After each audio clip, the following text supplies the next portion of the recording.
Yellow. Before I get going, I forgot to send the link out, but this is like totally impromptu. Like I was trying to set this up. I wanted to have like some time, but like it is it's like we're rolling, man. We're rolling.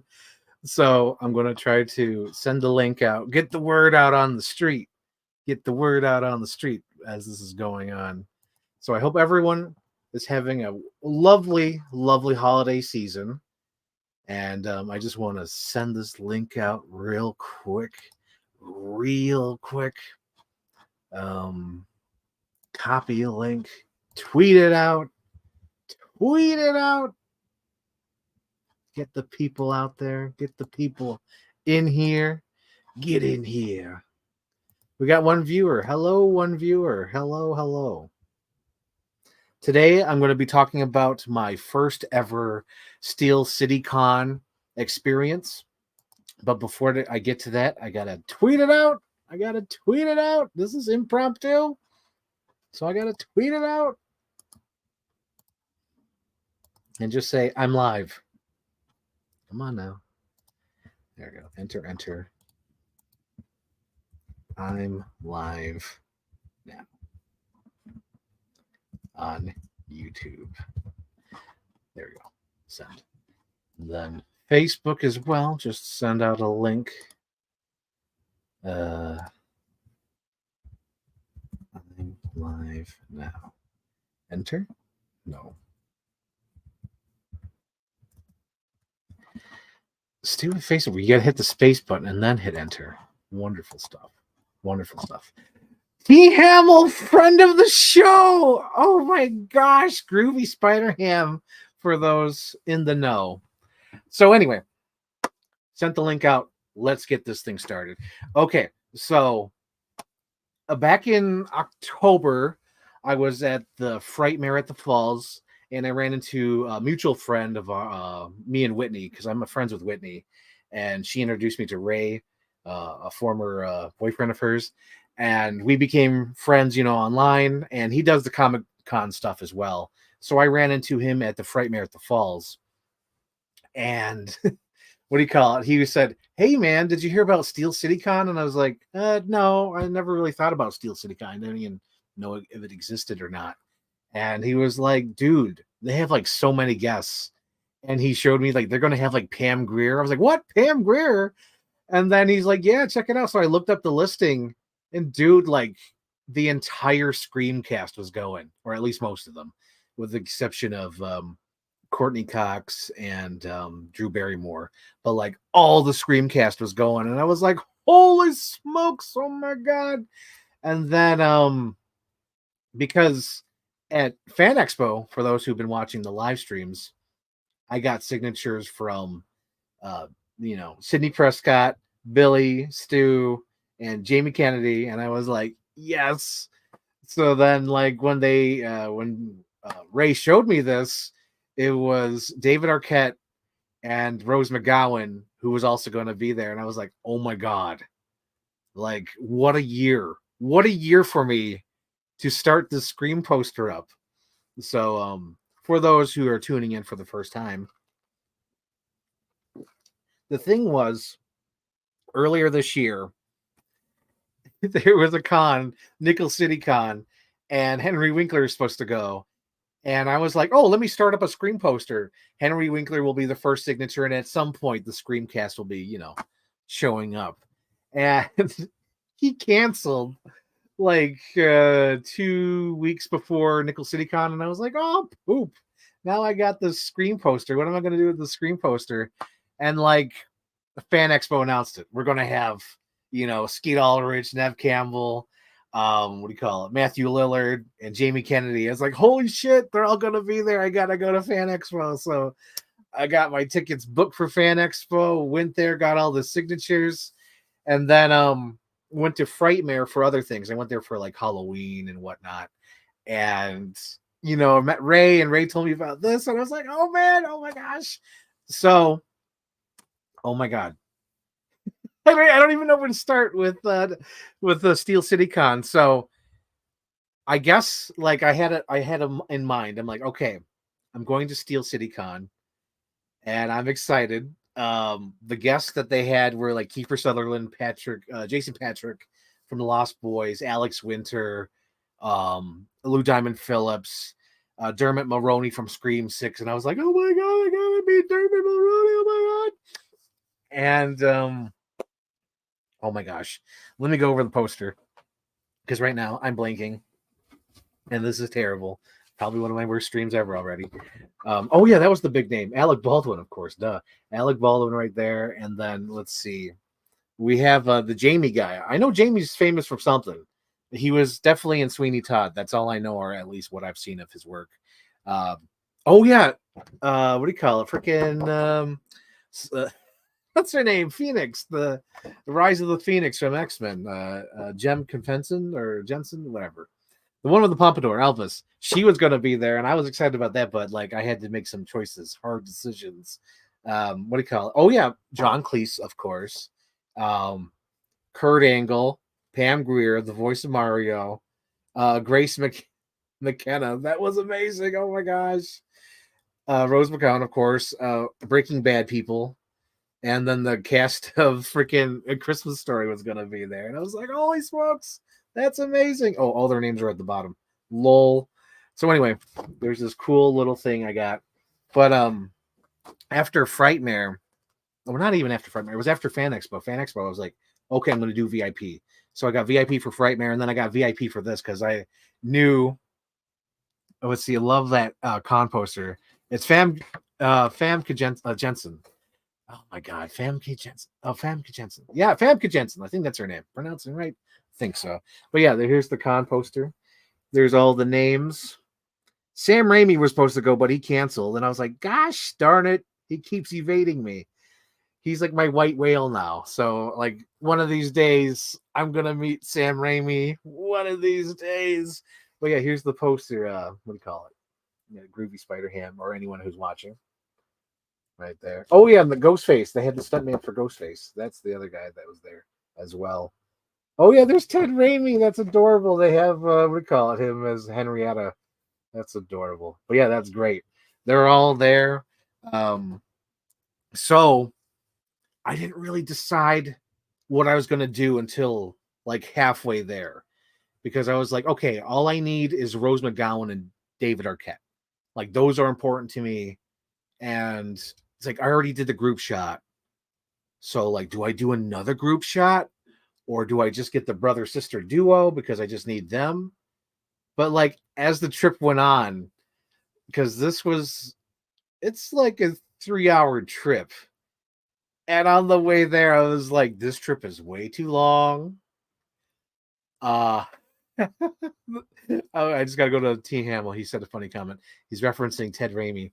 Someone's in my fruit salad.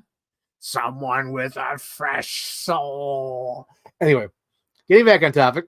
So I was on halfway there, and I was like, oh my God, this trip is way too long just to get a Rose McGowan and David Arquette. And I was like, I got to go all out. I got to go crazy.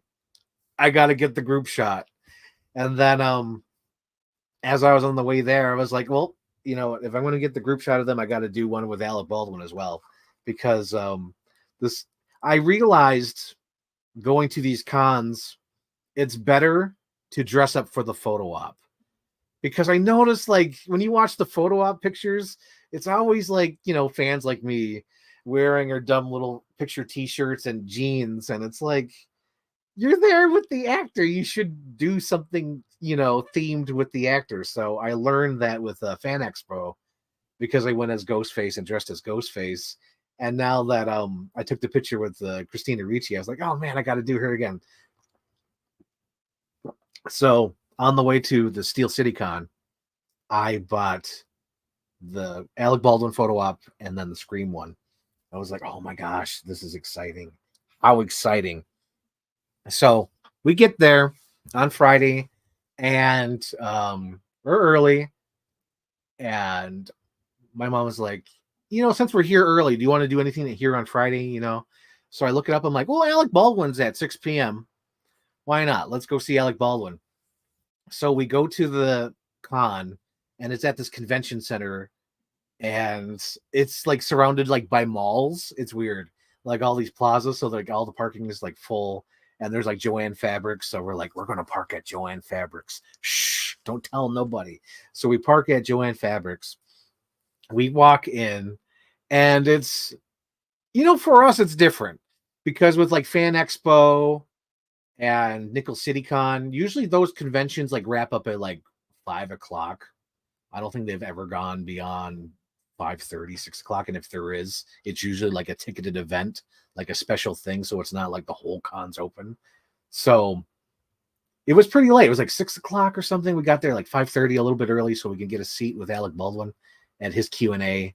And because he was only there for 2 days. So Alec Baldwin was only going to be there Friday and Saturday. And then Saturday, he was only going to do photos. He was doing signatures on Friday. So we get there, we get in the Q&A section, and I have my little VIP badge. I go up front, I get my seat, and it was so cool, guys, because as I was sitting there, getting ready for this Q&A, oh shit, I'm getting ahead of myself. Oh my gosh. I'm getting ahead of myself. So we got there early enough to see Grace McKenna. I totally forgot about that. Or did she come after? Oh my gosh. Totally not prepared. I am not prepared for this. Oh my gosh. Impromptu stream. I'm improving as I'm going. Let's see. Everything's plugged in, right? Okay, everything's plugged in. I just realized I'm totally impromptu with this. So let's see. That's right. Okay, so we got there a little bit early. We got there at like 5 o'clock because we saw most of the Grace McKenna Q&A. And Grace McKenna is so cool. Grace McKenna is so freaking awesome.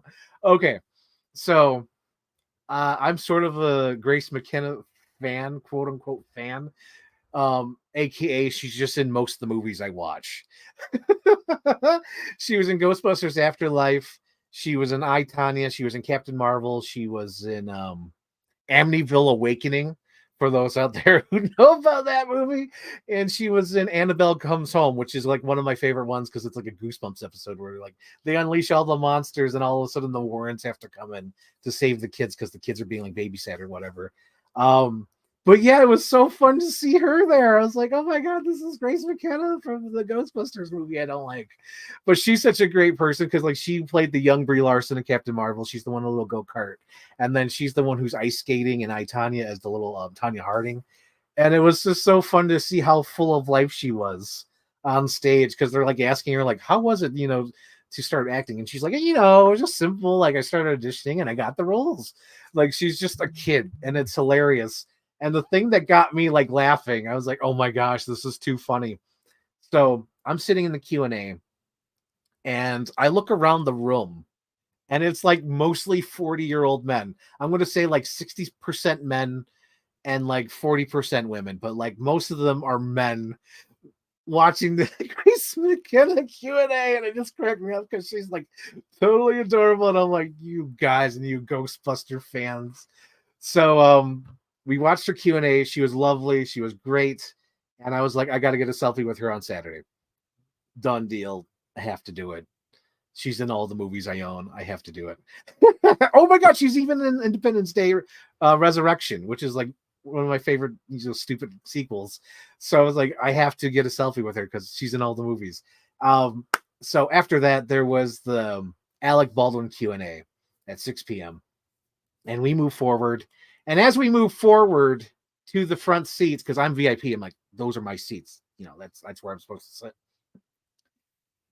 There was this dad who was like trying to jump to the front row, but like my mom was quicker, so she grabbed the seat for me, and then I hopped in the seat. And he tried to start some shit. It was so funny. And I was just like, you're in the second row. Like, you're in the second row. And you were not in the front row. Those seats were not yours. And he started like really like getting upset with me, calling an asshole. Like, how dare you split up me, a father, and my daughter? How dare you split up my daughter from me. And I'm like, well, you could just, have your daughter sit up front and you sit in the second row.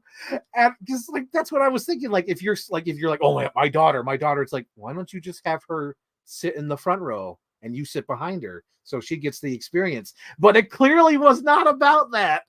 It was about him sitting in the front row because he got all flustered with that fucking, 4-dimensional chest I just said. Like, why don't you move your daughter up front and you sit in the second row?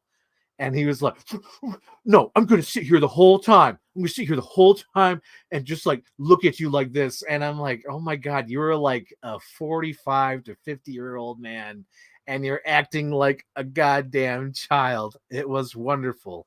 Let's see. Hey, I was selling this weekend. Did you go to my table? I am not sure. I'm not sure if I went to your table. I did go to the tables. I did buy this rabbit. I'll get into this. But like, it was after the Alec Baldwin Q&A where I walked around. I'm not sure if I went to your table or not. But there was lots of stuff there, and I wish I was responsible coming to this convention, because usually at the convention, I'll say this for the Steel City Con convention, it was so amazing to see the vendors have shit that I wanted to buy. Like, that is rare. This is like the first time I've ever seen that. Like, whenever I go to like a fan expo or Nickel City Con or Niagara Falls, like, it is like newer shit and it's more themed to the guests. But like Steel City Con was like all vintage toys for the most part. And there were some, like anime and like stuffed animals and like arts and stuff. But like, there was a lot of good old vintage toys. And there was a stand that had like all the Rankin Bass toys. And I was like, oh my God, I wish I had a little bit of extra change to go get that stuff. But they had like wonderful toys and whatnot. They had a lot of great stuff there. I'm not sure if I stopped at your stand. I did walk around at least once after the Alec Baldwin Q&A. But yeah, I just want to say that. I want to commend, or whatever the word is, like I want to like recommend, like that is great. If you're looking for stuff to buy as a fan, there was like great stuff at the Steel City Con. They had a great choice of vendors. Like, that was incredible. So where was I? Oh yeah. So this guy, he's like, he wasn't going to move his daughter to the front row. That was all BS. It was just him. So he started like, I'm going to look at you this whole time and I'm just going to sit here. And then he kind of realized, like, that's insane. So he's like, you know what? I'm not. And then this guy came up, just like one random dude. He's like, you can sit here. You can take my seat. And he's like, hey, what's wrong with this? He's like, you can sit there. That guy's an asshole and he stinks. And I was like, oh my God, you're going to try to say I'm stink? I just got here. I haven't even been here the whole night. And he's trying to say, like, I stink. And the guy's like, what's his problem? He says, I'm like, he claimed that I tried to take his seat. And I was like, I didn't, My mom was there. She saved the seat for me. I got in the seat. That's the thing. It wasn't, his daughter wasn't in the seat. He was trying to move up to the front row. I was like, oh my God. So it wasn't even the seat. Oh my God. So the guy's like, oh, I see what's going on. But it was just so funny because I knew he was fuming, but I was like, what's he going to do? What's he going to do? This is just like a con. We're here for fun. And he's in the second row. It's not that bad. Like, you're like, with the experience, it's not that bad. And not only that, but he's like on the end of the row, so you could like clearly see the guest. It's not like he's behind a panel or a pillar, because there's like some pillars in that Q&A room that was just terrible. But anyway, so Alec Baldwin gets out there, and it was so fun because like, I know, or I'm led to believe, because he made it sound like it, that this was his first convention he's ever done. Like, he doesn't usually do signings or, Comic-Cons. This was one of his first ones. And he really was like enjoying it. He was like, wow, there's like so many people that just like love movies and they're all here. And it's a great experience to have that around. And like, we're all like, oh, cheering. And then like, during his Q&A, the smart thing he did, which I liked, was that he led the Q&A, because I don't think he's used to those. So he was just like telling stories before anyone asked him questions, because the guy would ask him questions and, they would kind of circle back to it. But like, he was mostly like telling stories, based off his answers, and they would just kind of go to the next story. And The thing that made me geek out so hard was that since I'm VIP in the front row, and he has a hard time remembering some movie titles and some actors. I was like, this is my chance. This is my shot. Oh my God, it's here. This is it. This is it. So, so there was a point where he's like the Brian De Palma movie. And he's like trying to think, I was like, The Untouchables. And he's like, yeah, we need you. I need you here. Don't move. Don't go anywhere. And I was like, oh my God, I got it. Because he would do that whenever someone would like correct him or help him with a movie title. He's like, don't move. I need you here. Stay here. So I was like The Untouchables, and he was like, yep, stay here. I like you. Stay here. I was like, oh my God, Alec Baldwin talked to me. It was so cool.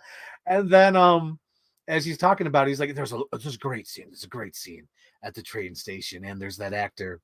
And the Q&A guy is like naming like the other actors in the scene, and I was like, Andy Garcia, and he's like, you stay there. And I was like, yes, it was great. So I was helping Alec Baldwin with my movie knowledge. I was like, I was born for this. This is what I was made for this day, to help Alec Baldwin with his movie trivia. And it was so fun. And oh my gosh. So at one point, the Asian guy who was sitting next to me, the one who took the father's chair. So my mom snuck up front, and it was during the actual Q&A. Like they went to the audience, like, all right, audience, ask them questions. And I raised my hand. I was like, oh my God, you were talking about franchises, and one of my most favorite franchises ever is the Mission Impossible series, and you fit like a glove. And he's like, if I fit like a glove, then why'd they kill me? It's so funny. And I said, what was it like working on those movies? And he did the thing where he forgot about who killed him, who stabbed him. And the audience said Henry Cavill, and my mom was like, why didn't you correct him? I was like, I don't know. I'm in shock. I'm in awe. He's talking to me about Mission Impossible. Because if you guys watch my live streams, you know that Mission Impossible and Tom Cruise is like one of my favorite things ever. And meeting Alec Baldwin is like one of my favorite things ever, because as I was watching him on stage, before he answered my question and whatnot, it was like going through my head of all the shit that I watched with him in it. And especially how connected I am to one of his movies, which is The Hunt for Red October. The Hunt for Red October came out like in 1988, 89, maybe 90, around that era. And it's been in my whole life. My whole life I've been watching that movie. My whole life I've been referencing The Hunt for October. Next time Jack put in a memo, when I'm not kissing babies, I'm stealing their lollipops. Or, yeah, you want a bite? And someone must have a burr up their ass to do this. And this is out of control. This is out of control, and we'll be lucky to live through it. And one pring only. And it's the goddamn cook. And there's like so many references that me and my mom do from that movie. And then like when they introduced Alec Baldwin, they played the clip from SNL where it was, you see this gumdrop? I came here on a talking moose. And it's like him as that elf, the head elf. Me and my mom quote that shit all the time, where it's like, first place is a new set of tools. Second place, box of candy canes. Third place, you're fine. And we always quote that shit. We always say, like, I came here on a talking moose. And we're like, you see this? Hello, Full Metal. Hello. Oh, my gosh. Look at that cat. Everyone say hi to Full Metal. So anyway, that's going through all my mind. And, like, not only Beetlejuice, but, like, Jack Donaghy from the 30 Rock, Happy Peacock Day to You, or whatever he says, that line, and him as Tracy Morgan. And then Mission Impossible one, he says Hunt. Like, this man has been in my life for so long as an actor, in all the movies, Malice, and a Working Girl, The Shadow. Oh my God, it was just like all these things are going through my brain, like The Departed, and it's just so great. And just seeing him on stage and then helping him with some movie trivia. That was just so incredible. I just felt like, wow, this is such a great moment for a fan of his to be doing this. And just hearing the stories, like he was talking about, like how, what do you call it? How when he went to play Jack Ryan, everyone was reading a Tom Clancy book on the plane, and it was just like, oh my god, this is him. It's Becky, in case you can't tell by the pic. Yes, it's Becky. We all know it's Becky. Friend of the show, Becky. Full Metal is Becky. Hello, Jubilee. Jubes. Hello, Jubes. So it was so amazing to meet Alec Baldwin and just to be that experience. And I know I'm not really going to talk about it because I think to me in my heart, I know it was an accident. But like no one brought it up. And I don't think anyone in that room would bring it up because everyone in that room was a fan. But yeah, that's my opinion on that situation. I see it as an accident.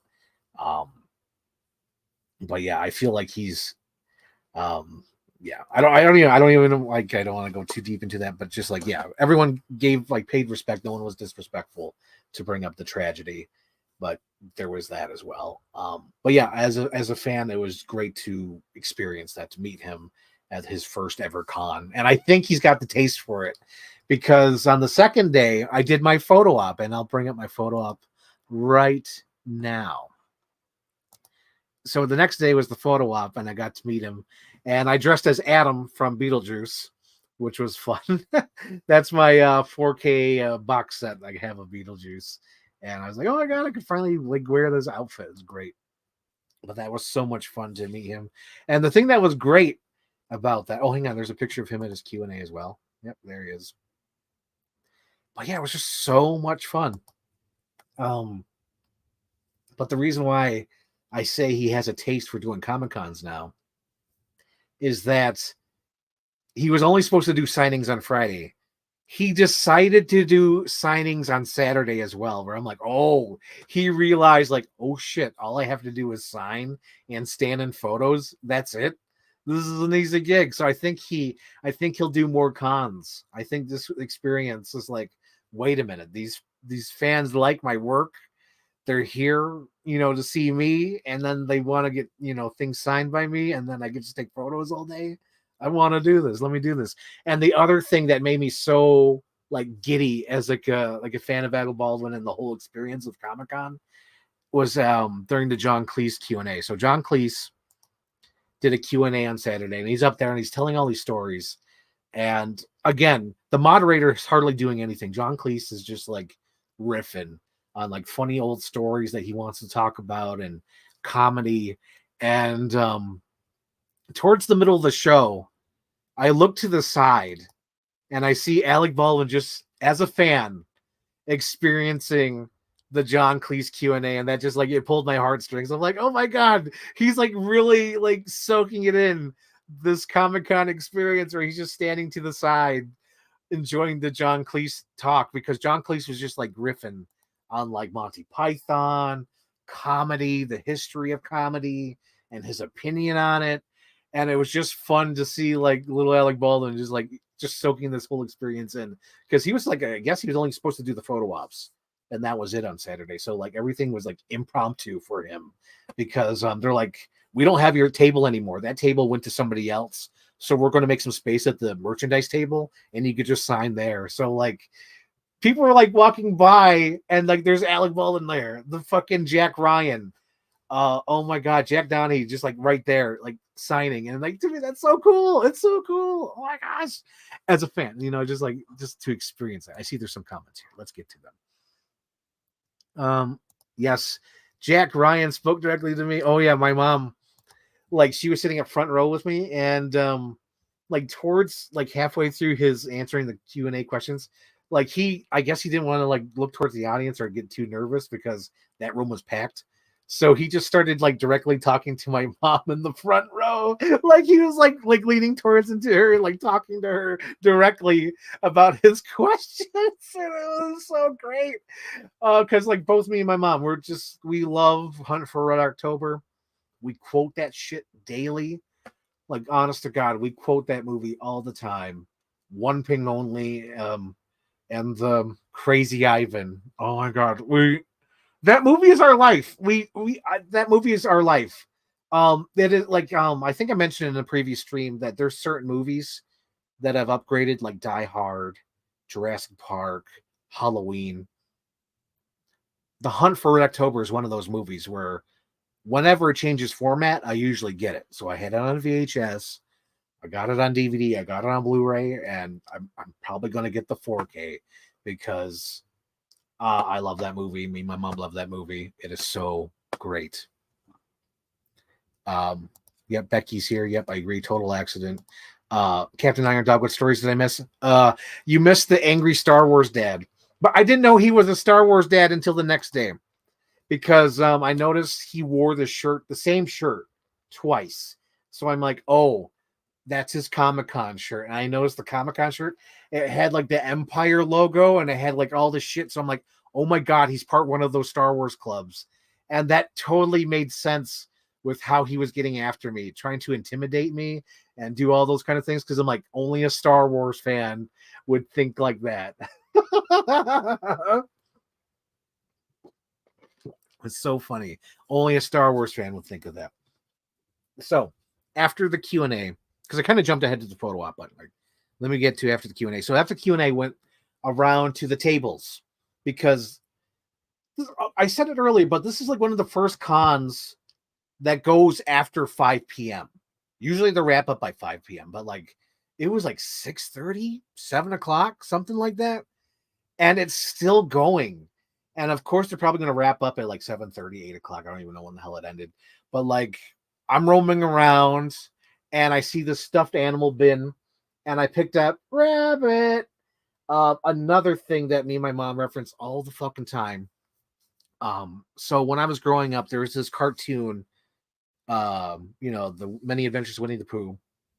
And in the episode, Rabbit threw out his bookend. So I think Roo finds the bookend and Rabbit thinks it's an other end of the bookend because Rabbit only had one bookend. He needed two.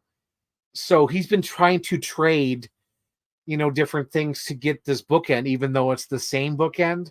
And there's a part where Tigger is training Rabbit to try to get the honey and to swing. And he's like, can't you hear that bookend calling for you? Rabbit. And like me and my mom always use that whenever we're in the store and we're trying to we get lost and we go, Rabbit. And so when I saw Rabbit, I absolutely died. I was like, I have to get Rabbit. Rabbit is the best. Oh my gosh. One of my other favorites, there's so many things. I love Pooh's Grand Adventure when Rabbit is like, hoo-ha, come now. Ergoo, away, because he's trying to read and he can't read. It's so hilarious. He's like, of course I can read this with my eyes closed, and he can't read. And then the other thing I love about Rabbit was one episode, that one part, that segment when they try to lose Tigger in the woods, and it gets all spooky and scary, and there's high tension because they're trying to lose Tigger. It's so great. But yeah, I got Rabbit, and I got a gift from my mom too. She loves Finding Dory, and they had Hank, the octopus, and I was like, oh my God. And I was on a tight budget for the Comic-Con, and I was like, and they're like, because this was 10 and the other one was 20, and they were like, we'll give you both for 20. I was like, oh my God, thank you. So I got my Rabbit, and my mom got what do you call it? She got her Hank, and we walked around the stands, and we noticed that they were selling a lot of cool retro toys. We saw a table that was selling Jurassic Park Kenner toys. There was a table selling the Shadow toys. There was cool Scream t-shirts. There was a Haddonfield newspaper t-shirt. There was oh my God, I wanted it so bad, but I'm on a tight budget for that show because it was the signatures and the photo ops, and that was most of my money. That's where it went to. But they had a fucking, sorry my language, but they had a Sleepy Hollow shirt. And that's one of my new favorite movies ever, and it's so well done. And to see the Johnny Depp and Christina Ricci on a shirt, I was like, oh my God, I want that shirt so bad.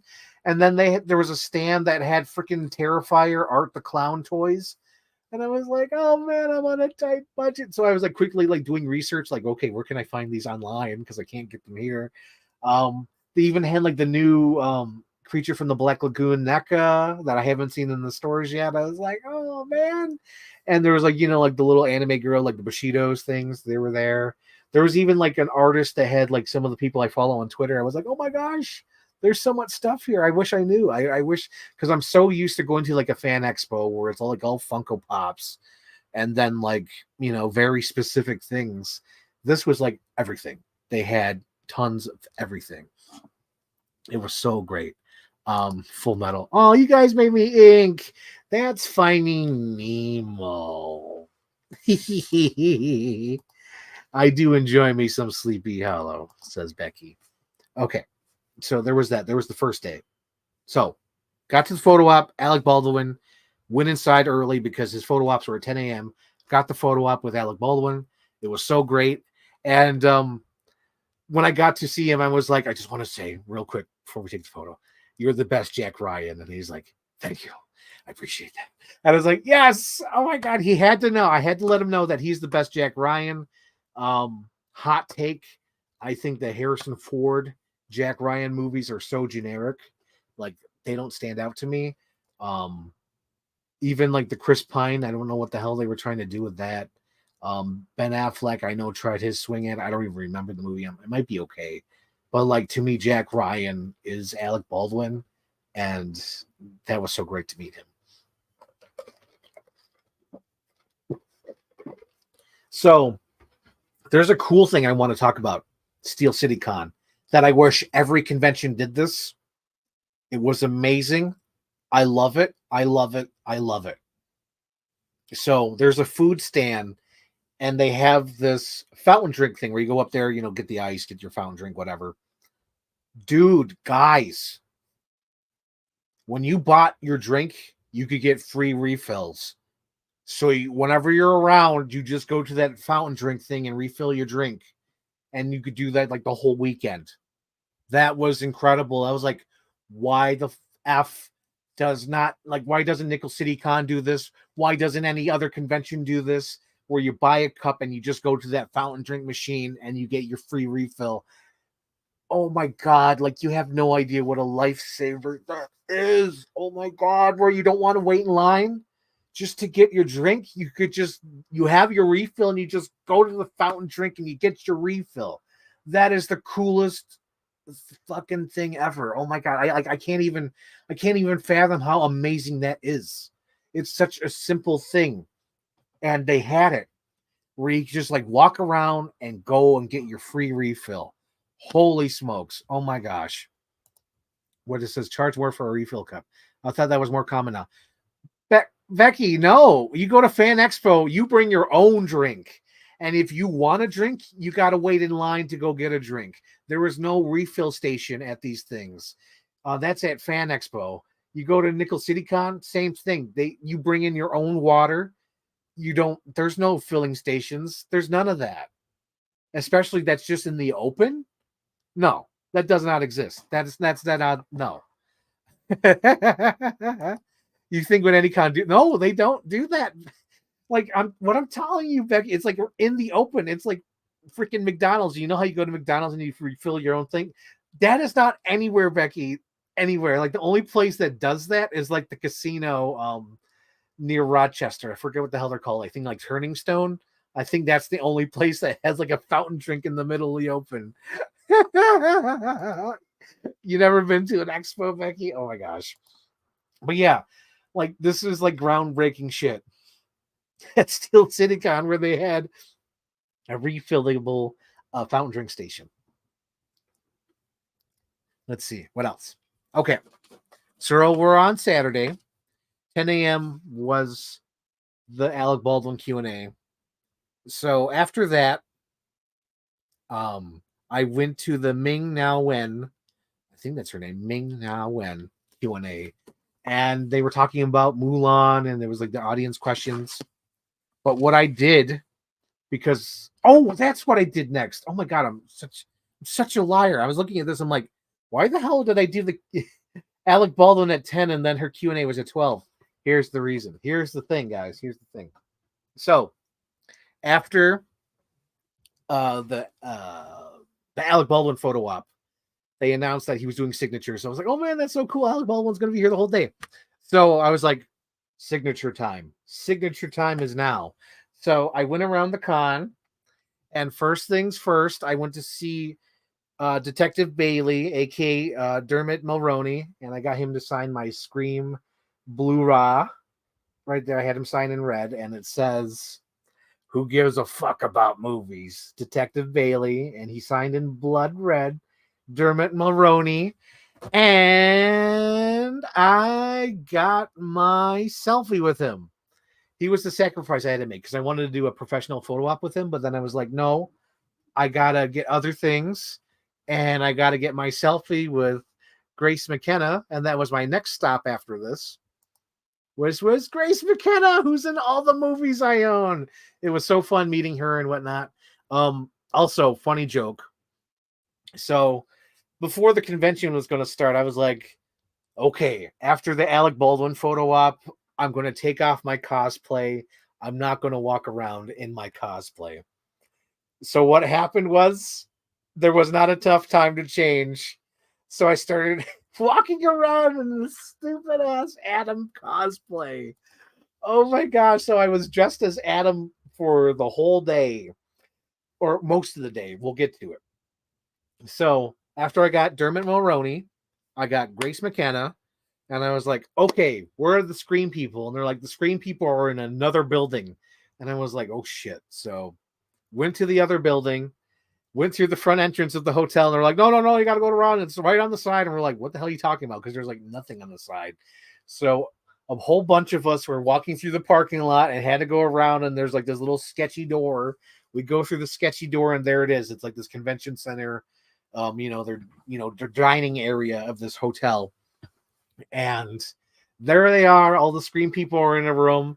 And I was like, oh my God, who I go to next? I'm like, and I see her. I go to Rose McGowan's line, and I'm like, just autograph, whatnot.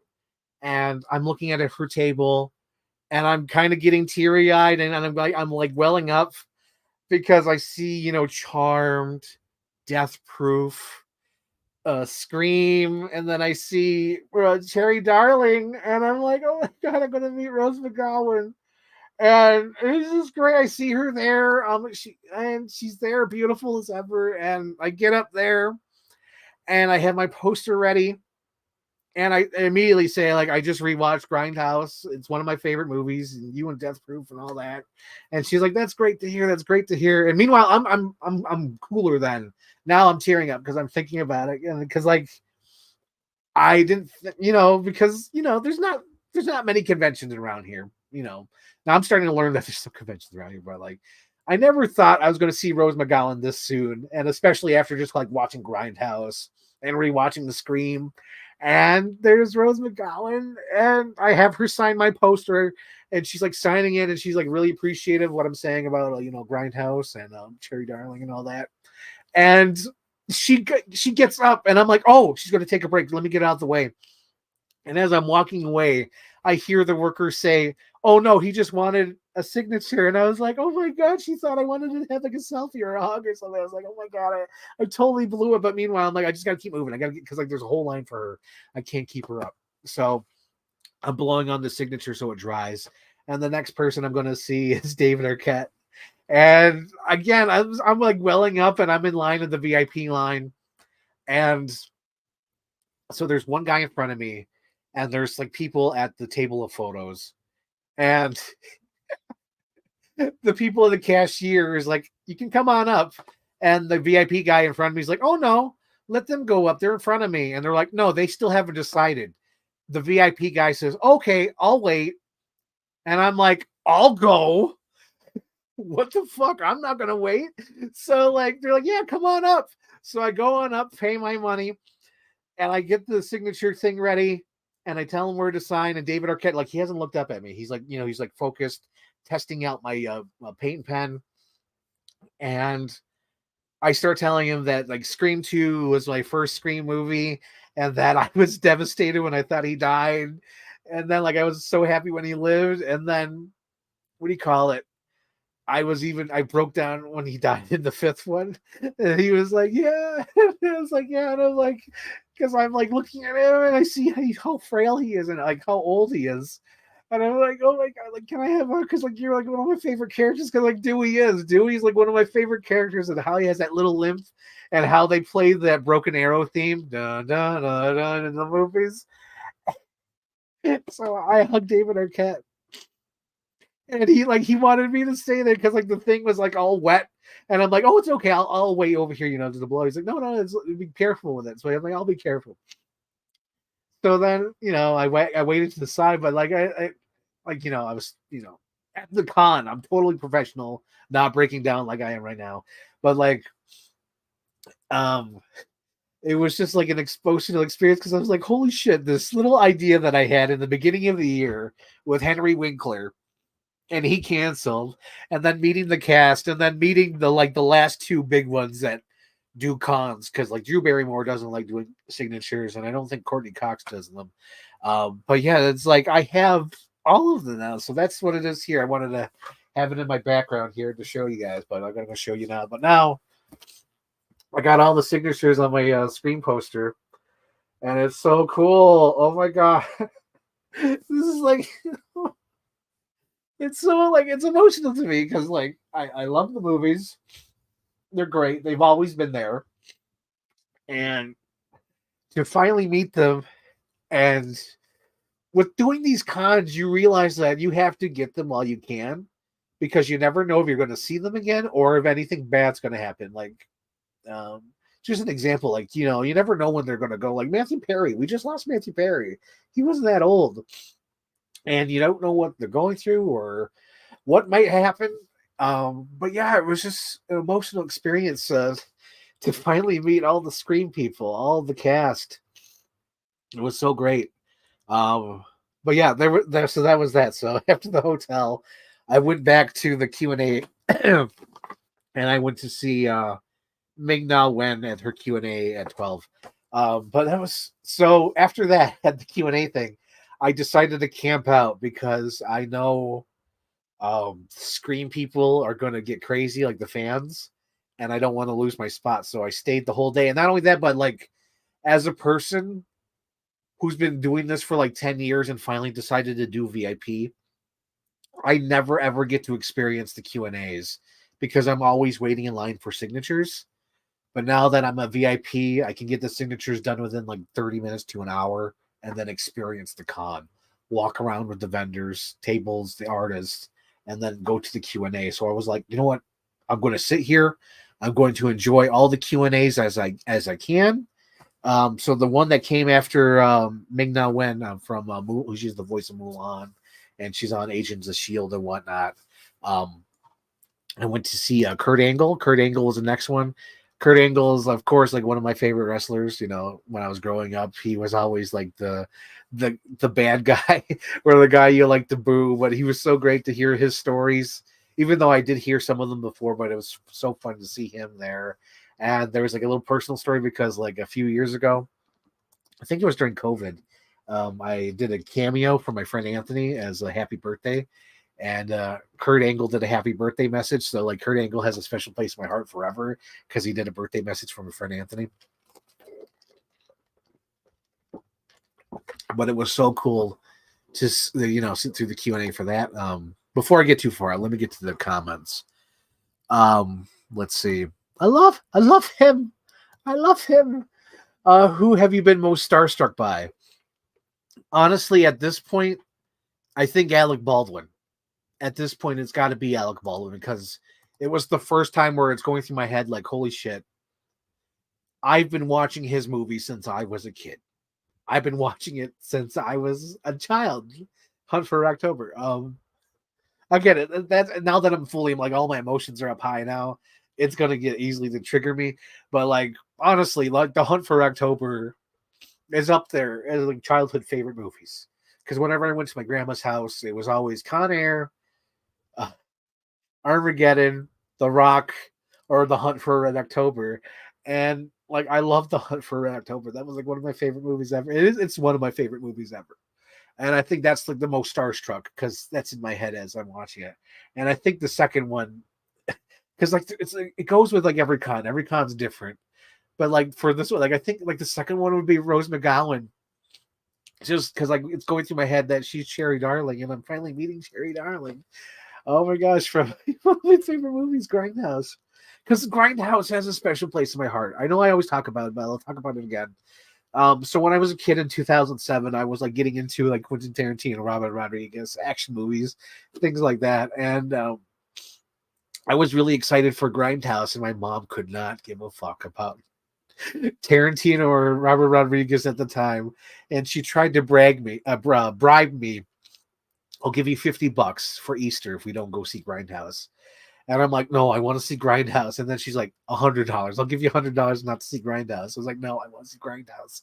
So yeah, like Grindhouse has a special place in my heart because I was in high school, and I love that movie because it was this huge influence on me of like trying to get into older movies and the whole retro look that I've done with like the Captain America Winter Soldier and all that. Um, but yeah, it's like all full circle. It's all full circle. Let's see.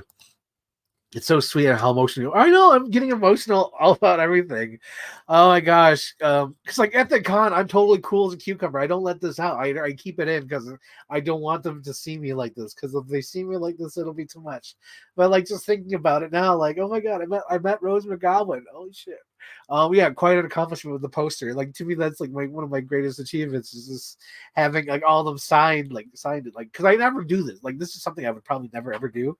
But like this year was like, you know what? Why not? At some point, I'm going to meet him, but I didn't know it was going to be all in one year because Captain Iron Dog. It was like a last minute idea for Nickel CityCon to get this poster for Henry Winkler, totally last minute, and he canceled last minute.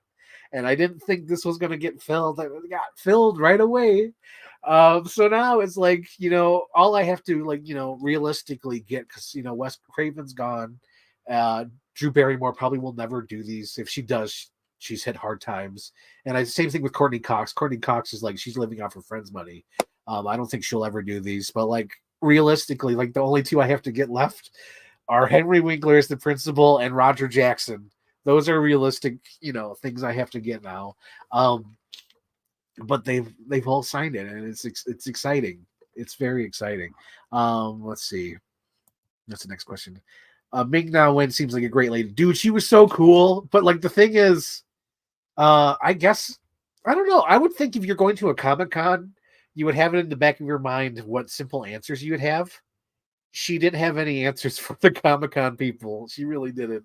She was like, well, I don't know, or I don't see it like that, or maybe this, or just repeat what the fan said. So there was that was my minor complaint about her. She's a great lady, great actress. But I felt like she needed to be more prepared for the softball fan questions that she must get all the time. I'll get to that. So Juliana here says, and then you went back to Rose and hugged her. I guess I could talk about it now, whatever.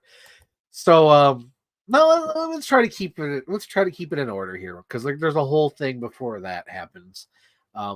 Let's see. I love seeing how happy you get talking about this. Yeah, I'm so happy to finally do this because honestly, guys, you have no idea.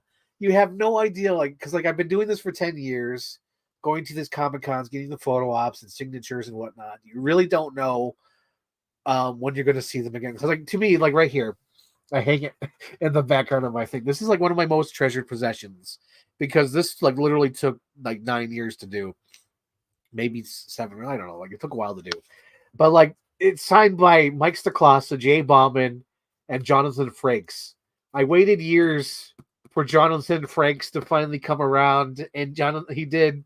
So now I have the like stupid little half in the bag joke Star Trek figure signed by Mike, Jay, and Jonathan Frakes. Like that's like it's like simple shit like that. That just like yes, that's me. Um, let's see. Next question here or next comment. Just tuning in while you're crying. I'm crying because I met Rose McGowan, and I'm crying because I met Dewey from Scream. Because like I guess they must be my most favorite ones because I don't even think I cried this much over Nev Campbell. I think I'm crying more for over Rose McGowan and David Arquette. I really am. I really am. Let's see. He's emotional from the people he's been experiencing over the weekend. Yeah. Yeah. So okay, so I camp out at the Q&A section because like I said, the Scream fans are going to go crazy and they're going to fill up the room, and I'm not going anywhere. And since doing this for years, I've always waited in lines for the signatures. Now I'm VIP. I'm going to camp out in the Q&A section and enjoy the Q&As and enjoy all the experiences. So I already talked about Ming Na Wen, Ming Na Wen, Kurt Angle, and then after Kurt Angle was the Breaking Bad boys. So I have no idea. I know who one of them is. I know who Hank is. He's in a few Paul Verhoeven movies, but like I don't really know the other guys. But it was so fun to hear their Breaking Bad stories and to hear that Carlo. Oh god, what's his name? Esposito. His last name on here is Esposito. Esposito is a goddamn madman. There's like a screw loose, and I feel like that kind of screw loose, there's only one job to do in your life, and that's to be an actor. Because he is so like, I don't know what it is. I don't know if he's always had this ego or the ego came after having one of the best roles on television and then getting nonstop jobs. But like he has such an ego, and like he just talks and talks and talks, and no offense, but it's like out of his ass. He's a wonderful guy, but like he's just like talking out of his ass because it's so funny to hear the other guys. Like Hank is just like, yeah, I'm just a guy, I'm just an actor. I learn the lines and it's there. The Mexican guy is like, fuck, dude, I said no 3 times. And then I said, look, if you want me to work on my weekends, double my pay, and I don't rehearse. And then they did that. They doubled his pay and he never had to rehearse because he had to work on weekends because he was working on another show. And the other guy's like, I'm just happy to be here. I'm happy to be a part of Breaking Bad, and I'm happy to be part of Better Call Saul. So like the only one who has like a huge ego is the Esposito dude. And I understand it. Like if you got the greatest like horror, I'm going to say horror. If you got the greatest villain on television, and then you got like a Star Wars gig, and then like you're in every goddamn commercial, I think he was even part of like a Far Cry or whatever. Like, yeah, sure, have that ego. Like, you have Star Wars money coming in. Like, fuck it, do whatever. But it was just so fun to see that. Let's see. I'm so jealous you have Mike's autograph and have been in his presence. Yes, I was at his last Comic Con appearance. I had him sign the Jonathan Frakes figure. I had him sign my DVD of Phantom Menace, and he also signed a VHS of Phantom Menace, and then he also signed a VHS copy of Flying Ryan. And they're all signed by Mike and Jay. So lucky. So lucky. Hank's in the Tremors TV show. Oh, yeah. Let you guys know, me and Whitney did record a Tremors commentary that is coming at some point. I have not had time to go through it and listen to it and chop it down because I need to copy the Blu-ray and do all that jazz. Because there's some points where me and Whitney do not talk. So I either got to cut it out or see if it's like doable. Like maybe just put like a music track and just have it all as one commentary. I might do that. So to finish up that Breaking Bad story, it's just so funny to hear that Esposito just talk out of his ass. He had such a huge ego. It's pure ego. Okay. So after the Breaking Bad guys, it was John Cleese. Like I said earlier, he was talking about the history of comedy and what he thought about the Monty Python thing, how he came up with the idea of the Black Knight, how he's writing a Broadway version of A Fish Called Wanda, and he was just telling all his stories. And to me, the best part of this Q&A with John Cleese was that Alec Baldwin was experiencing as a fan. He wasn't there, as the next guest. He already had his Q&A on Friday. He was just there standing in the wings just to hear John Cleese talk, which I thought was the greatest thing ever. So that's me. So I was there for Ming, Kurt, Breaking Bad, John Cleese. So I've been sitting in this room for 4 hours. The next panel coming up is Scream. It is 3:45. It is like 3:45, and they're like, the Scream panel is next. The next show will be Priority. So all the VIPs will have to sit up front. And also, last minute thing, Dermot Mulroney will be joining the panel. It's like, oh shit. So like every Scream person is going to be on stage. And it's like, oh my God. So like they're trying to clear out the VIP section of all the people who don't have VIP. There's a guy sitting right next to me who is not VIP. And they're like, just because you're looking down and ignoring us does not mean we can't see you. You do not have a VIP badge. Please move. So the guy had to move. And in the second row, not only that, but the room is filling. The room is filling. They have all, like, they're like, whoever has a VIP badge, please step up front. So, like, 20 or so VIP go up front. The VIP section's full. They're filling up the sides. And they're trying to fit as many people as they can into this room for the Scream panel. So, at this point, they're trying to bring in chairs, all the VIP people over front. They're trying to get anyone who's not VIP out of the VIP section, because throughout the whole day, people have been, moving chairs and whatnot, and they're camped out. So they're trying to make sure, like, if you're sitting next to somebody, rat them out. If they don't have a VIP badge, rat them out. Get them out of those chairs. Those are for the VIPs. So there was a mom from Texas and her son. And I'm going to explain why I know that she's from Texas and it's her son. She gets in the screaming. She's in like second row. And she gets in the screaming match with the Scream fans who are VIP. And they're like, we are VIP. We paid extra to sit in those seats. You did not pay extra. That woman's like, I've been sitting here all day to camp out for this. I am not moving. I came all the way from Texas. Blah, blah. I don't know if I heard that, but she said it when she moved back. So they're in a screaming match. And I'm like, holy shit, are they going to start a goddamn riot? Because all the sides are filled. The middle row is still open to exit, but like the sides of the room are filled. All the VIPs are in the front. 3 of them, maybe more, are arguing with this mom from Texas, and it's like getting like the fisticuffs. And they're trying to offer other things, like, how about we put chairs in front of the front row? And like the whole front row to my left were like, fuck that. We don't want people sitting in our seats, or sitting in front of us. We do not want that. They're arguing with those guys. And then like I overheard the whispering, but they're like, the security got upset at us. So they're just watching the doors, and they're saying it's up to us to get this situated. And I'm like, I felt so bad for the con guys, because like I've been watching them run all day in this VIP room to make sure everything's running. So like the guys there, Tom, he's like the leader. He's like the announcer for the show and everything. Like you watch the YouTube or Facebook videos, and he has like the elf shirt. That is him. That's Tom. Tom is like, okay, let me work my magic. So he's like working his magic. He's getting like his helpers to bring in chairs for like the sides. They're bringing chairs from upstairs, from the other ends of the convention center, to make sure all the VIPs possible can get in there. And then there's like a certain point where they start closing the doors, because people are standing in like the convention area, the vendor area outside the doors, to watch this panel, because Scream is huge. Scream is like the biggest thing in the fucking planet. So they close the doors, and here's where I find out the other part of the story.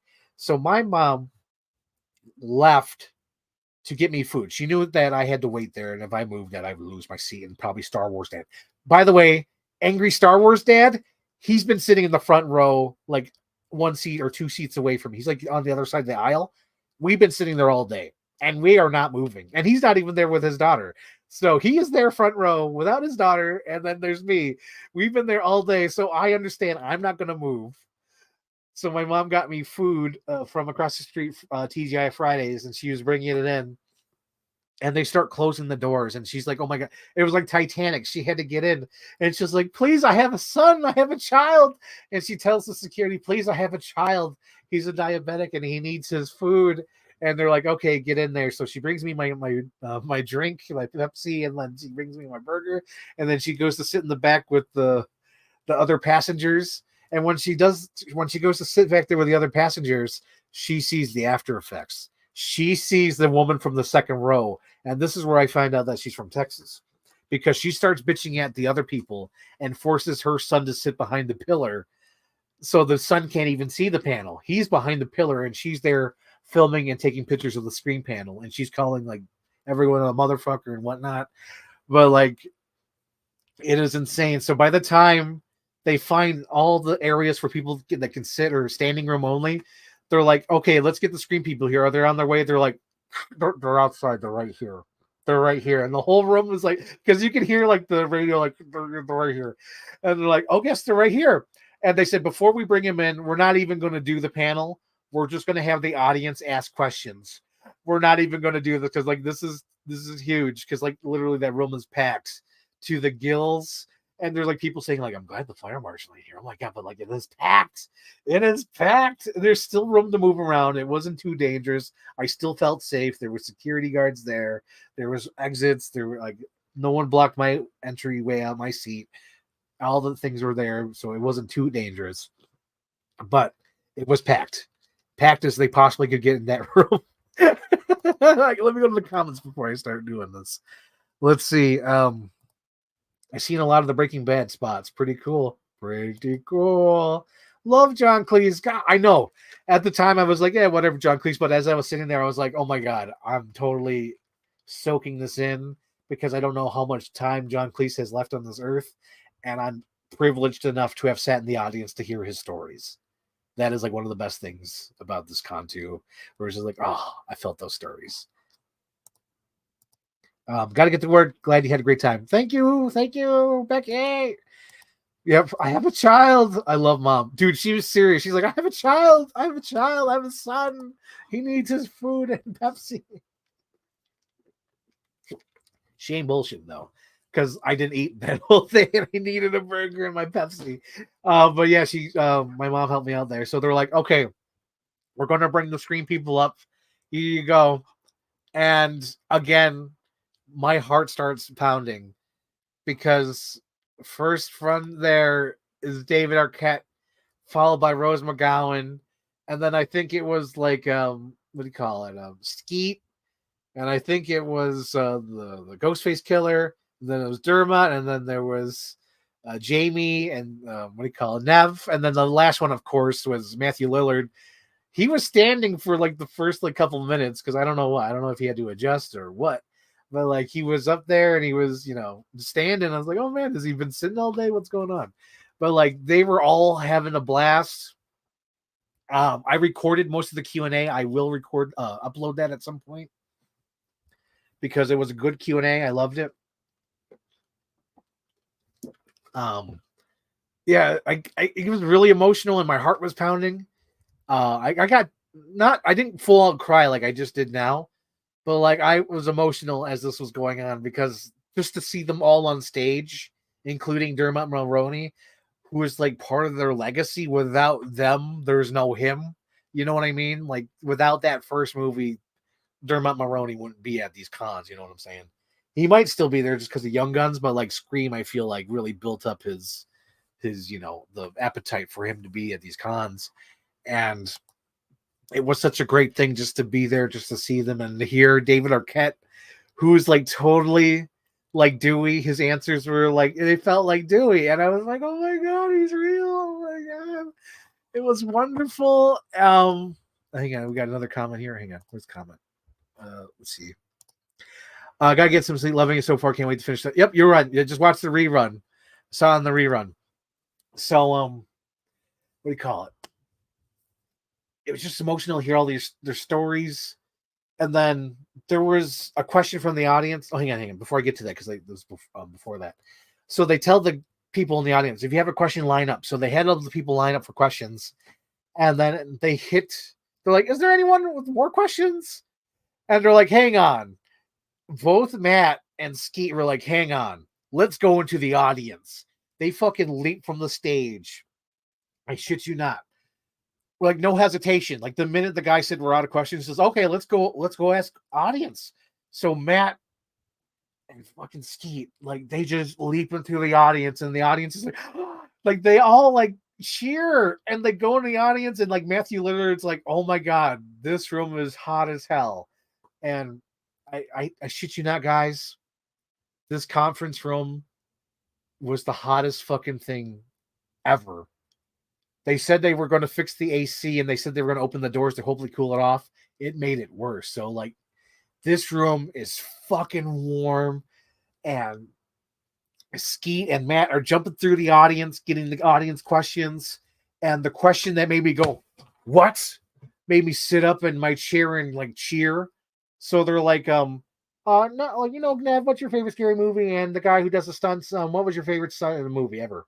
So, Nev Campbell's like, I don't watch horror movies. I just, I'm just in them. And then the guy, the stuntman who played Ghostface, he's like, well, my favorite stunt was there's a movie where I play a guy named Eddie Carr, and it's the Lost World. So it's the scene when the T-Rex and the RV and the T-Rex pulls Eddie Carr out the thing. That's my favorite stunt, and it's like, I broke a couple things on that one, but that one's the one that stuck with me with the most. I was like, holy shit, this guy was Eddie Carr in the Lost World during like the wishbone scene. Because I can remember, I'm pretty sure what the T-Rex does is, because Eddie Carr's he's kicking at the T-Rex, so I think the stunt was the animatronic Rex picks up Eddie Carr from the leg and like swings him. And then like it switches to like a CGI double. But that beginning shot is like when he gets lifted up in the air and like swung to the side to the other T-Rex. He did that stunt, and I was like, holy shit, he was Eddie Carr. That is incredible. Freaking Ghostface was Eddie Carr. Ah. So there was that, and then there was some sweet moments. There was a moment where Jamie Kennedy remembered a deleted scene where he says, my favorite moment from Scream was deleted. And it's the part when we're unwrapping her dad, and he asks her, hey, do you want to go to the movies with me? And, Sydney's like, sure, Randy, as long as it's not a scary one. And I was like, oh, that sounds like such a sweet scene. And it was so great to see them all together on that stage. So afterwards, I had to prepare for the photo op. So I weave my way through the crowd. I go to there's a bathroom there that had like nobody there because it was like a secret off to the side next to the vendors. So I go over there. I change to my cosplay. I call it cosplay because it's sort of, I wanted to theme it to it. I have a white sweater that's similar to the Drew Barrymore / Stu sweater. So I wanted to wear that. So me and my mom roam around the Comic-Con for like an hour or 40 minutes. We try to get Diamond Lou Phillips because my mom's like, I didn't know Diamond Lou Phillips was gonna look sexy. I didn't know. And I'm like, what do you mean you didn't know? Why don't you go get a seat? She says, I know, I can't. He's too sexy, he's too hot. And I'm like, he was at the other con. She's like, no, he had his alien head. Here he's got his gray hair and a nice bushy beard. He's hot. So for my photo op, we find this spot that's against the wall, but it's like blocked off. So it looks like a overfill line. So we're just standing out to the side. We're in the open, but to the side, if that makes any sense. So we're standing there, and all of a sudden, because we knew like there's only one way to that photo op and one way back to his table. So we're going to wait at this wall off to the side. And I'm like, okay, when he comes around, you just need to pose and I'll have the video ready. We'll just roll and do a screen grab. So she's standing there. I'm like, okay, here he comes, pose. And he's coming. And then his handler takes him down another aisle. But for that 1 second, he looks directly to the camera and smiles. And my mom is there. So it's like he's like in the background. And she's so happy to get a picture with Lou Diamond Phillips. It was so great. Oh my God. That was like one of my best, fan moments at these things. Because we saw Lou Diamond Phillips go in. Because we were waiting at the photo booth thing. Because I'm like, let's wait here for 40 minutes. But then they're like, can you guys please move? We can't have you standing here. So as we were waiting there before they announced that, we see Lou Diamond Phillips. And my mom was like, hey. And he's like, hey. And he really gave her the attention. And she's like, oh my God, Lou Diamond Phillips saw me. And then as we're standing there, we saw Tom, the guy I mentioned earlier, Tom in the elf outfit, who's helping, making sure all the chairs get in there. I had to go to him like, Tom, I just want to thank you. This is one of the best conventions I've ever been to. And I just want to say thank you for you did a great job. handling that situation. And he says, don't thank me, thank my team. We do so much hard work here. We try to make sure that this convention's for everybody.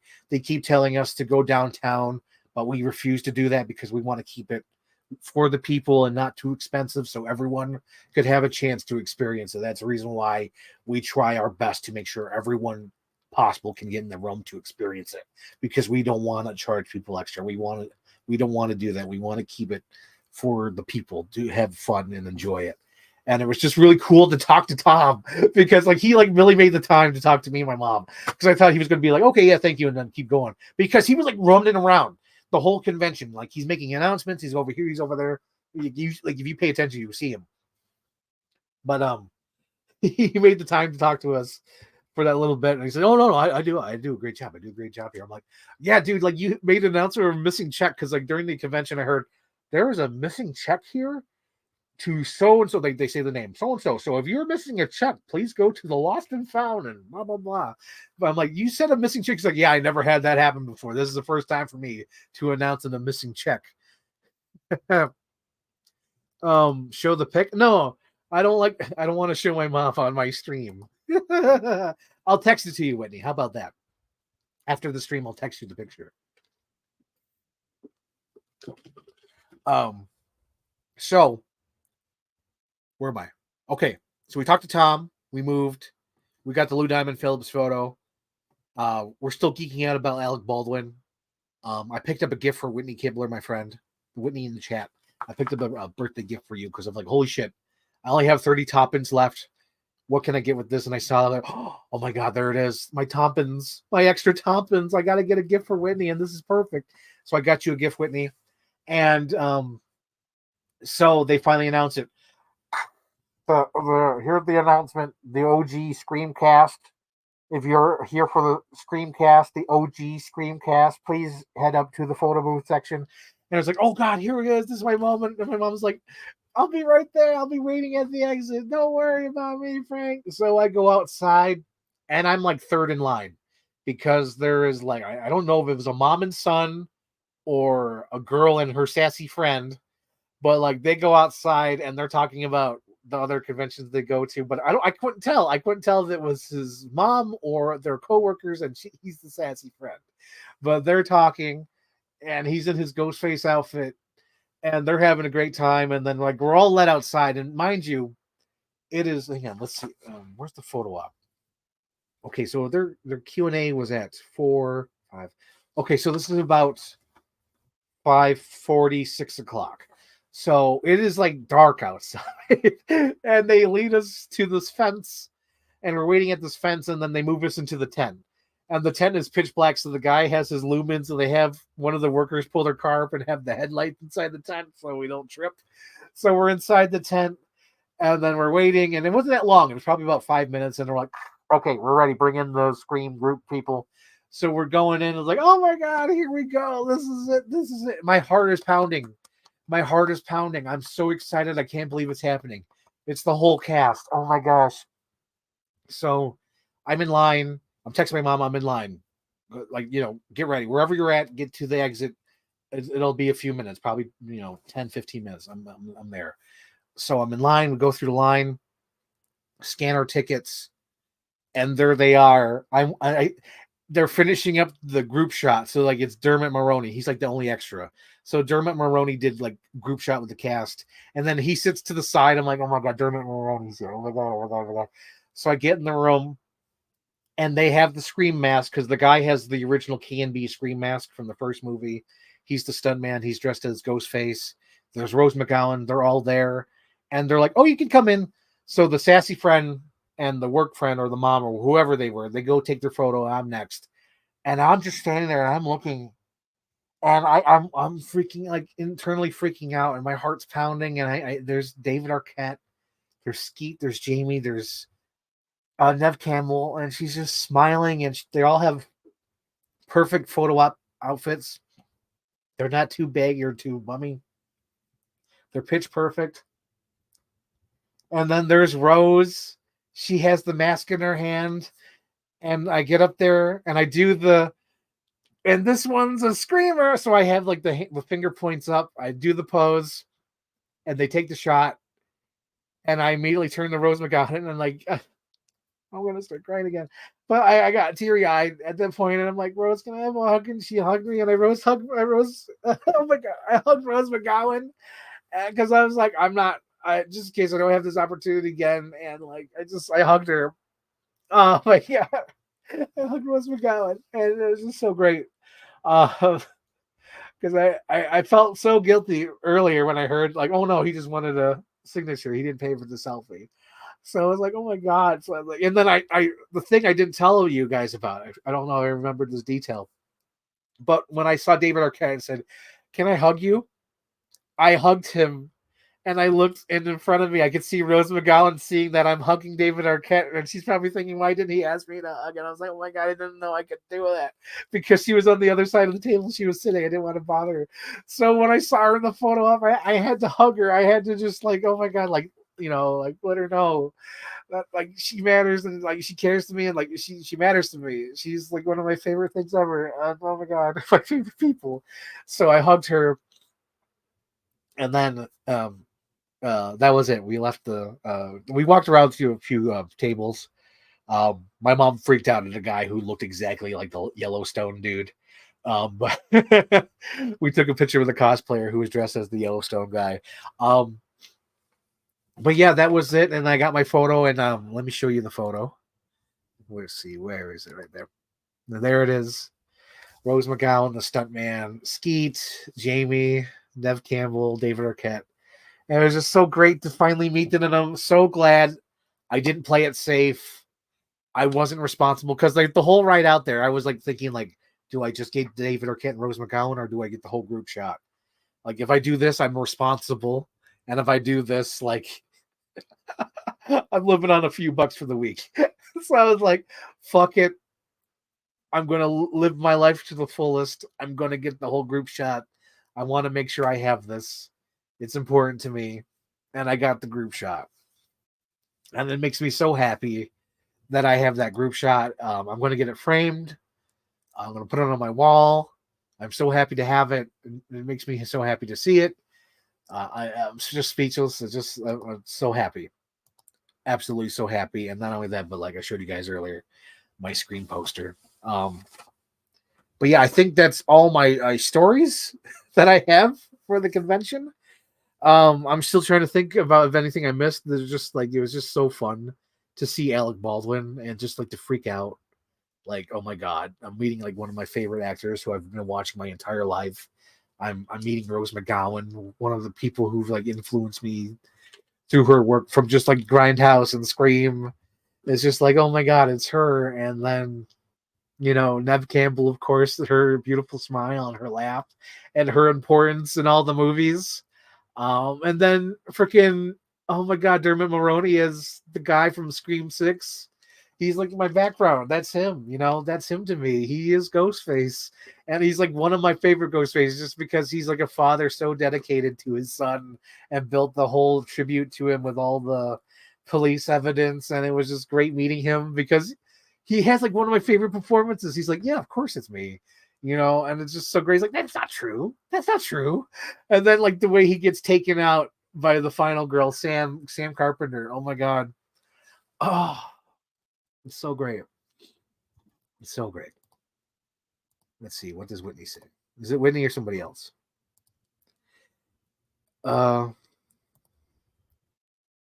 Show everyone the gifts I got you. Oh no. Well, here's the thing, Whitney. I was almost going to wear your sweater today, but I'm saving it for tomorrow. I'm going to wear it for work.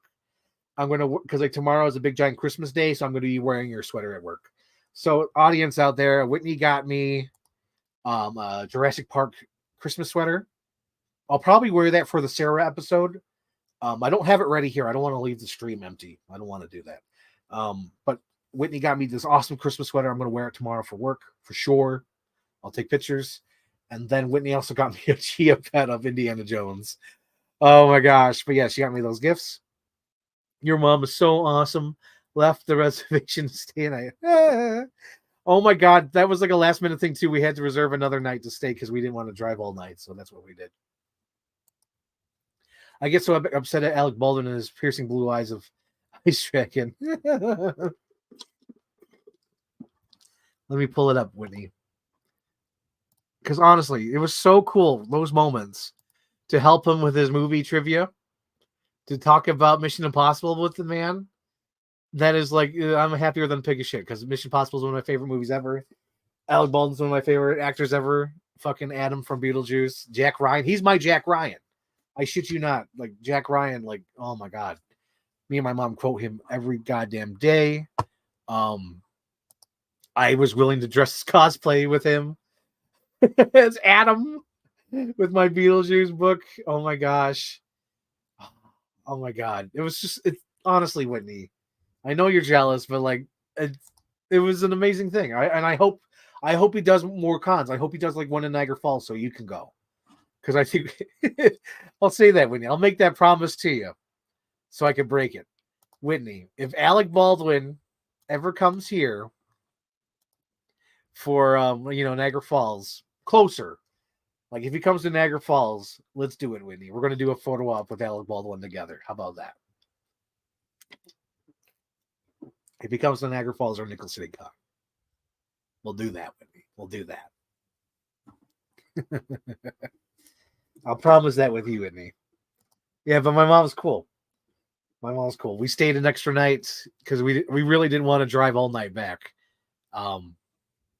But yeah, we had fun. We had so much fun. We honestly, I think we talked about our Alec Baldwin experience for like 3 hours because we really love him. We really love him as Jack Ryan, and that movie means a lot to us. Yeah, we always talk about it, and like I love Beetlejuice. Him as Adam is like one of my favorite things ever because he's just Alec Baldwin in that. And then Jack Donaghy, and then the Mission Impossible movies is like we just kept talking about it. We're like, oh my God, he talked to us. He talked to me. He talked to you. He talked to me. Oh my gosh. I'll have to do some kind of 30 Rock cosplay. Yeah. I think you do 30 Rock. If I were to do it again, I would try to do something like Ethan Hunt style. I don't even know what, but try to do something Ethan Hunt. Or maybe even maybe something Hunt for October. I don't know what that would be. I would try to do something though, but yeah, like, dude, like if I'll promise you, Whitney, if he ever comes in either Nickel City Con or Niagara Falls, we should get the photo together. Make you go to one of these cons. Okay, Whitney, since you're here, do you want to see your gift or do you want to wait? It'll make more sense to wait, but I'm giving you that option now if you want to see your gift. Post a comment in the web zone if you want to see your gift.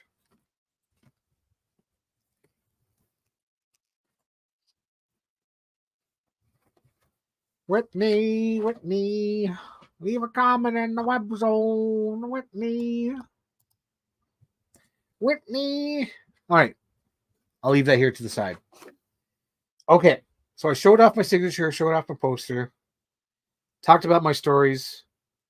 Okay. Whitney left her comment. Whitney says she wants to wait. Okay. Yep. I have your gift here. I'm not going to lie. I'm actually kind of jealous of it. But yeah, I got you your gift. That's amazing. I'm so happy about your gift. Okay. I think that's everything. Is there anything else I left out, Mom? Mom, if you're still there, Mom. I'm trying to think. I guess there's some other stories. So when I was roaming around on the floor, I did run into Dermot Mulroney. I was like, hey, and he's like, hey, buddy. And then there was a guy roaming on the floor, and he's like looking at everybody, seeing if anyone would notice him. And I'm like, hi. And he was like, hello. And I'm like, Mom, that was Into the Spider-Verse Spider-Man. That's the voice of Spider-Man in those animated movies. And it was him. And I saw Spider-Man. Oh, I guess that's the other thing too. So after the photo op and me and my mom are going through the vendors, the vendor tables again, we saw the Q&A guy leaving and we're like, you did a great job. And he's like, thank you. And he's just like soaked in sweat. It's like, he had like a button shirt. And I think he had buttoned it like 3 or 4 down. So like you can see like his undershirt underneath and he was just like exhausted. He's like, thank you. He was going home for the night after the things. Let's see. People at the Scream Q&A were about to faint. Yep. That's honestly because my mom was sitting in the back with the other people in the cabins in the Titanic. Let us out so we have a chance. She was sitting with them and they were like about to faint just because the heat and the excitement. Because like my heart was pounding the whole time, and like I was enjoying it. Like I had my phone here, and I was just like making sure they're in the shot every once in a while. But like I was just enjoying watching them on stage, just soaking it in. Um, fully enjoying my VIP, status because I usually never do like this is like the first year where I'm starting to get into VIP because like I'm kind of tired of going to these events and not being able to experience them because every time I would go to these things, it's always waiting in line. And like if I don't have to wait in line and I can go down the vendor tables and find my rabbit and I can go to the Q&A, I want to do that. So like um I want to do that a little bit more. Oh yeah, Whitney. It's funny because like me and my mom were starting bitching about this afterwards, but like Ray told us about this Comic-Con, but we didn't see Ray there, and we don't think Ray wins because Ray hasn't posted shit about this. So we're like, that fucking Ray, he fucking like hustled us. He's like, hey, you guys going to the Steel City Con? And then he wasn't even there. Oh my gosh, maybe he was there, but we didn't see him. He's not an easy guy to miss, and he would definitely be at one of these Q&As, and he was not nowhere there. Oh my gosh. Um, yeah, I met Spider-Man briefly because he was just like walking through the crowd and he was just like, had a sad face, like no one knew who he was. And I was like, hi. And he's like, hi. And he's like, he lit up for that little bit and he went to his table. But I was like, holy shit, that was Into the Spider-Verse Spider-Man. That was him. That was so cool. Yeah, that was one of the cool things. But yeah, so like my top, let me try to do my top five. So the top, like number one, of course, is the Scream people, the Scream cast, Dermot Mulroney, Rose McGowan. That's number one. Number two, close number two, Alec Baldwin, all the experience with him, waiting in the crowd for him, meeting him, being able to tell him to his face that he is the best Jack Ryan. Able to ask him about Mission Impossible. Oh yeah, I should say that. So when I asked him about Mission Impossible, I'm like, do you have any fun stories or anything about Mission Impossible? So he said, yeah. So my fun story about Mission Impossible is when his death scene happens. So he gets killed by Henry Cavill, and he tells Henry Cavill like, hey, when you do this, can you just dip down so you're not on my eye line, so I'm on camera. So there was that part, and then apparently it's been a while since I watched Fallout, but there was supposed to be a scene where they all like mourn the death of Alec Baldwin. And as they're talking about this, Ving Rhames raises his hand and says, yo, man, no offense or nothing, but I don't give a fuck about your character dying. I don't give a fuck. And he lifted up his shirt, and Ving Rhames had like some stab wounds on him when he was younger. He's like, man, I'm from the streets. And when you are on the run and need to leave, we need to bounce. And our characters need to bounce. I don't give a fuck about your character. And it just made Alec Baldwin crack up on set, and they all laughed because Ving Rhames is like, I don't give a fuck. And it just reminded me of that video from years ago about him talking about Piranha 3D. Oh my god, my Piranha 3D. I just told Alec Baldwin to stand there in my photo op with his hands in his pockets, but not me. Oh my gosh. Yes, Alec Baldwin held onto my mom's arm and she swooned. Oh my god, speaking of swooned, oh my gosh, I swooned.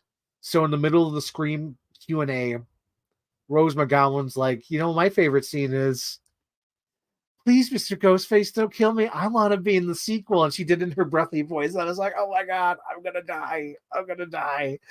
Oh my god, that made me so happy to hear her say that in her breathy voice. And I was like, oh my god, Rose McGowan is life. Rose McGowan is life. Holy shit. I'm really trying to make sure I don't miss anything because there's some great stories about this con. Okay, so the number one is that. Number two is that. Number three, I think number three has to be Grace McKenna because being like going to her Q&A and seeing all the 40-year-old men in their Ghostbuster gear and Ghostbuster shirts, looking at this girl like, I'm 17 and I'm in all these movies. I'm in Captain Marvel. I'm in I, Tanya. Margot Robbie's the best. And they're the best. Oh my God, I'm in these movies. And it's just so fun because she's been in every fucking movie. She was in Independence Day 2. She was in Annabelle Goes Home. She was in Amityville Waking, Captain Marvel, I, Tanya.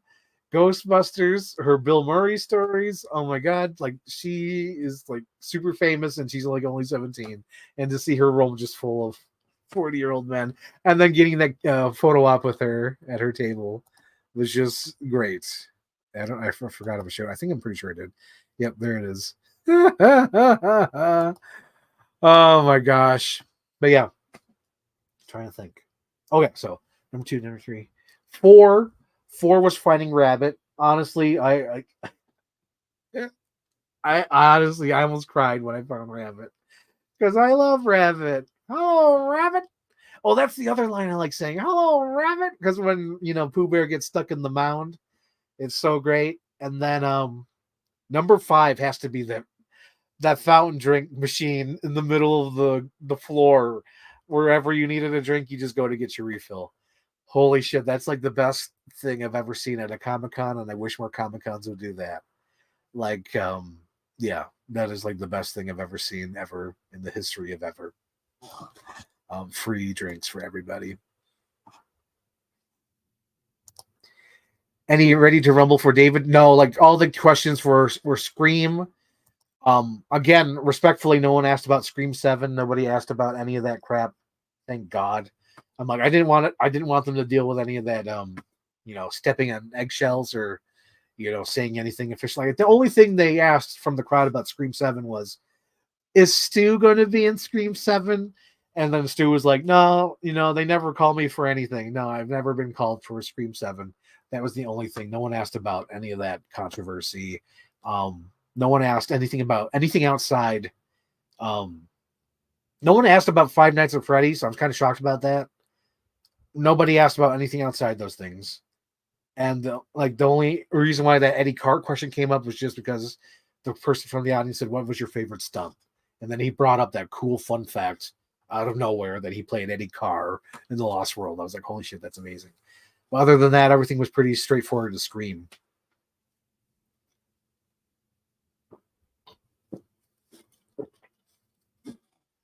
But yeah, I like that convention.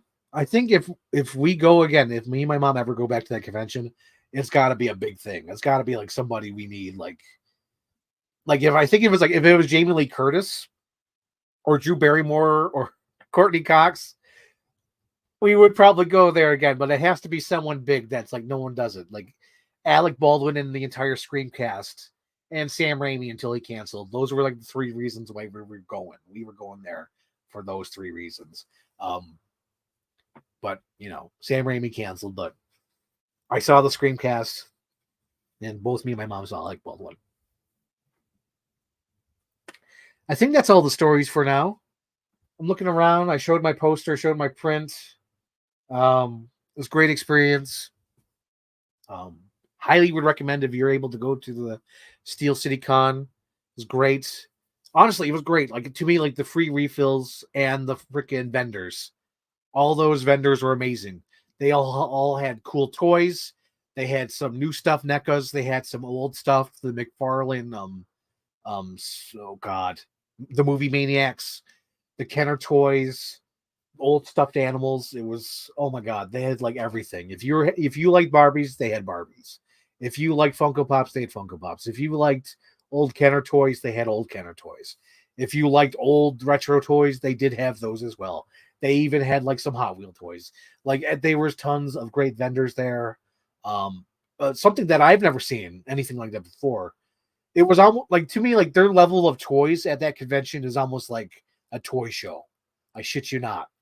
Like there was a stand that had wrestling toys that had all the, the faces on the side from the boxes. And then they had them in bags, opened already, all for $10. And I was like, holy shit. Like this really felt like a toy show / comic. Like, I don't think there was many comics there. I was almost going to say Comic-Con, but I think if you're there for comic books, there's not much comic books, but there is a shit ton of artists. There was a shit ton of local artists, local stores, local vendors. Yeah, that was good. That was good. But yeah, so I think I'll wrap it up. If there's no other questions, I'll leave you open. Like, you ask them the next couple minutes while I talk about other things. So next Saturday, the 17th. Well, not Saturday. It's gonna be Sunday. Sunday the 17th. Let me pull it up, Jamie, the calendar. Yep, next Sunday is me and Sarah. We're going to talk about our Christmas movies. The 24th, I'll have a toy unboxing. I have some toys here that I'll unbox. Probably be a bigger pile at that point. But yeah, I'm going to just do a Christmas Eve toy unboxing. I think at this point, I might do an impromptu stream this week just to wrap up my mystery box on camera and sort of talk about my thought process when I do mystery boxes. So I think I'll do that just as an impromptu thing. But yeah, that's the schedule for this month. Impromptu stream. I might try to ask Anthony to record something. Me and Whitney already record something, so at some point I'll upload that singly. But yeah, that's this month. Thank you guys for watching. If you're watching this on Chief Brody Rules, please subscribe to I Want My TV Now. Yeah, subscribe to I Want My TV Now. Please shout out. Whitney asked me to tell the people. She tells me to tell the people making America graboid again. We're going to make people talk about Tremors again. So we're going to do that. Well, we actually did it. We already did the commentary. Whitney, as I promised the audience, I'm only going to do the first 4 movies. I can't do 5, 6, and 7. I just can't because I'm not nostalgic about them. And when you do a commentary, you need to be talking about something. And since I don't have much to talk about those movies, I can't talk about it. I can talk about the first 4. I'll give you that. So anyway, thank you guys for watching. And if you can, spam your local Jolie so we get the Batman episode up and running. Spammer. Okay. Thank you guys. Have a great Sunday. And if you're watching this in the rerun, thank you. Groovy Spider Ham T Hamill, friend of the show. You're the best.